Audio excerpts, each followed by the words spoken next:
লোক এত অসভ্য না। ওরে আজকে আমি হারামজাদা। কি করতেছো তুমি? হ্যাঁ, রাস্তাঘাটে কি করতেছো? পাগল হয়ে গেছো? হ্যাঁ, মানুষজন জড়ো করবা, নিজেকে একটু সামলাতে পারো না? না পারি না, নিজেকে আমি আর সামলাতে চাই না। সেই ছোটবেলা থেকে নিজেকে সামলাতে সামলাতে এমন হয়েছে সবাই আমাকে পেয়ে বসছে। আমি নরম হলে সবাই আরো আমার উপরে গরম হওয়ার চেষ্টা করে। এখন থেকে কেউ যদি একটু উল্টাপাল্টা কিছু করে না, তাকে ওইখানে ধরে আমি পিটাবো। কয়জনকে পিটাবা? কয়জনকে পিটাবা? এটা তো সত্য কথা, এটা তো মিথ্যা কথা না।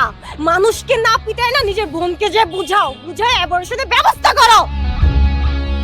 তুমি কি আমাকে অ্যাডভাইস দিতেছো? হ্যাঁ, আমি তোমার অ্যাডভাইস চাইছি? তোমারও ওদের মতো পাখনা গজাইছে, তাই না? তুমি নেশাখোরদের মতো আচরণ করতেছো কেন? এই কি বললা তুমি আমাকে? আমি নেশাখোর? হ্যাঁ, ও তোমার এখন আমার সাথে রিলেশন একটা মান সম্মানে লেগে যাচ্ছে, তাই না? খুব হাতে ঘা লেগে যাচ্ছে, এটা তুমি ডিরেক্টলি বললেই পারো।